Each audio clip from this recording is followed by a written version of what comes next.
Otep à tous, bien-aimés frères et sœurs. La guerre commerciale entre les États-Unis et la Chine se poursuit. Le bras de fer s'intensifie et la situation s'aggrave. Et le monde est en train de couler à cause de la guerre des géants.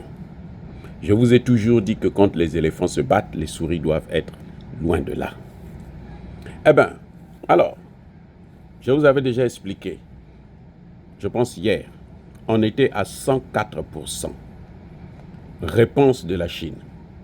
La Chine augmente les taxes pour les produits américains qui rentrent en Chine à hauteur de 84%. Aussitôt, Donald Trump réplique. Il augmente les taxes à 125%. Actuellement, nous sommes à 125%. On attend maintenant la réponse de la Chine. La Chine a dit que nous allons aller jusqu'au bout de notre logique, de cette guerre.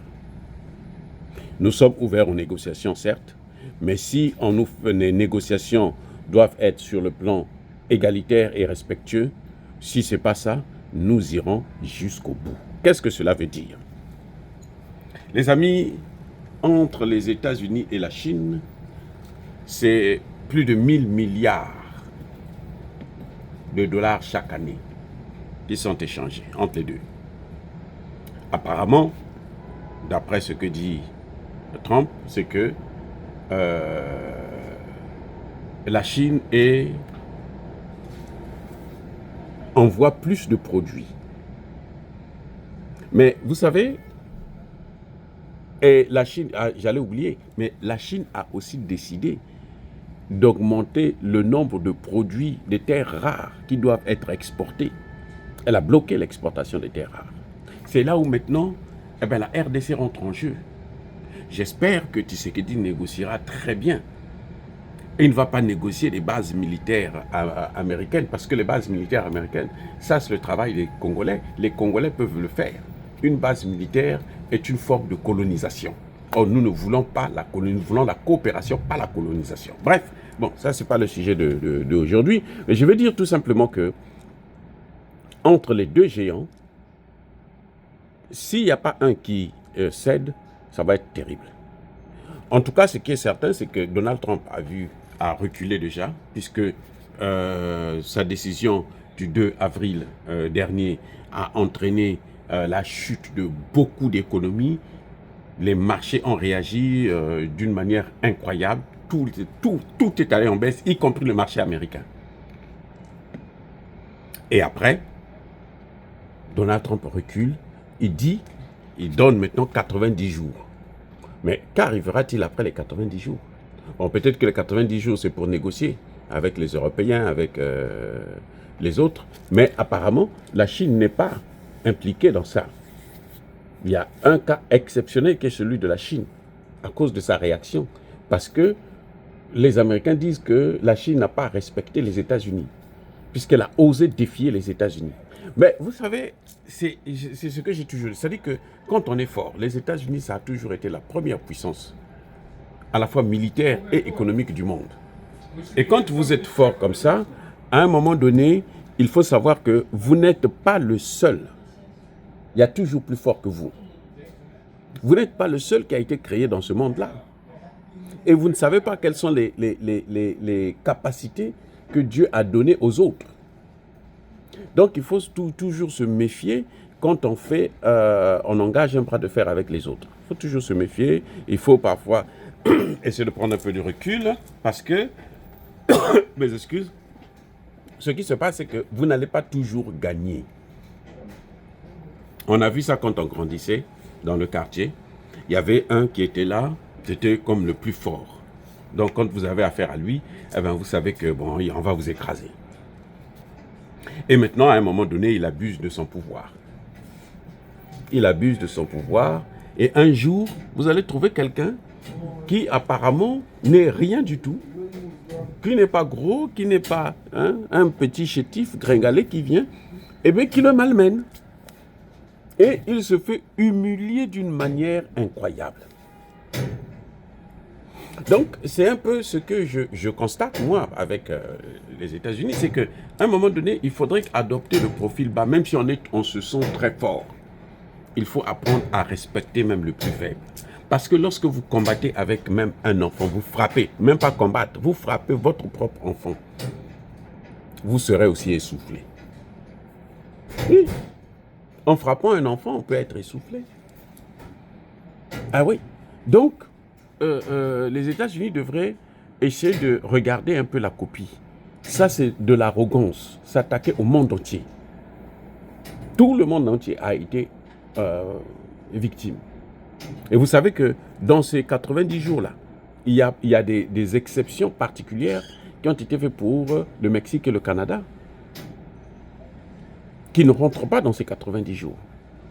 Mais c'est quoi c'est ça, cette politique? Où on ne peut pas négocier, on vient, on dit aux autres, bon, on donne des ordres aux autres. Qui a donné à l'Amérique le pouvoir de commander les autres pays? Qui lui a donné ça? Personne, je pense. C'est pas Dieu, le monde là appartient à Dieu, c'est Dieu qui l'a créé. Donc, ce n'est que Dieu qui peut vous donner le pouvoir de commander le monde entier. Et il n'y a personne qui a ce droit-là. Même pas la Chine ni la Russie. Personne n'a ce droit. Même pas l'Afrique. Surtout pas d'ailleurs. Oui, donc ça entraîne des problèmes. Mais les conséquences, on va les voir de part et d'autre, hein, dans ce combat entre la Chine et les États-Unis. Il y aura de part et d'autre. Aux États-Unis, l'inflation va monter, ça c'est inévitable. Ça va partir en hausse. C'est d'ailleurs pour ça que Donald Trump nous avertit que ne vous en faites pas, ça va être un peu dur, mais ce sera de courte durée, après ça va repartir. Mais qui a dit ça? Les États-Unis étaient le pays où il y avait l'industrialisation à haute tension. Et les gens qui travaillent dans des usines étaient très bien payés. Avant que les hommes d'affaires, les oligarques américains puissent choisir de délocaliser les entreprises vers les Philippines, le Mexique, la Chine, l'Inde et autres. Ce sont eux, c'est les États-Unis qui ont développé la Chine, là, que vous voyez, à cause de leur système de délocalisation. Et ceux qui travaillent dans les usines, c'était les Noirs d'abord. C'était surtout les Noirs. Donc, on a privé tous ces Noirs-là de leurs emplois qu'ils avaient, et puis on a envoyé ça vers ceux qui aujourd'hui sont maintenant devenus des concurrents incontournables et incontestables. Et ça devient plus dur. Maintenant, aujourd'hui, l'industrie est robotisée. Donc, on ne peut plus ramener ces emplois-là. Quand ça vient ici, là, ça ne peut plus créer des emplois comme ça devrait ça créait avant. Et c'est là le problème que beaucoup de gens ne comprennent pas. Ça ne créera pas les emplois comme ça se faisait avant. Donc, aux États-Unis, il y aura toujours des conséquences de cette politique-là. La Chine, par contre, il y aura aussi des conséquences. Parce que un produit sur 6 qui est fabriqué en Chine vient aux États-Unis. 1 sur 6. C'est plus de 450 milliards de dollars chaque année de produits. Et il y aura des pertes d'emplois en Chine. Il y aura le chômage en Chine. C'est vrai, la Chine peut chercher à orienter ses produits vers d'autres pays, mais quel est le pays qui achète le mieux? Sinon, les Européens allaient faire la même chose. Oui, donc ça aura des conséquences de part et d'autre, et la meilleure des choses pour les uns et les autres, c'est de s'asseoir sur la table et puis négocier, trouver un compromis et aller de l'avant. Oui, et il y a même, on dit même qu'il y a même le risque de dévaluation du dollar. Parce que la monnaie chinoise a pris une force est devenue tellement forte que les États-Unis veulent d'évaluer leur monnaie afin d'être compétitifs sur le marché. Il y a une perte du côté des États-Unis, il y a une perte de confiance, de crédibilité, puisqu'on fait des allers-retours, on va, on revient, on prend des dispositions, après on annule, après on change, après on ceci. Donc le monde est tenu par la bonne humeur du président américain, quoi. Quand il se lève le matin, s'il décide de frapper quelqu'un, il frappe, et puis voilà, c'est comme ça que ça se passe. Mais ça ne peut pas continuer comme ça, il faut que cette politique-là s'arrête. Les amis, encore une fois de plus, soyez bénis, abondamment bénis. par le Dieu des Kémites et par nos ancêtres évangélisés.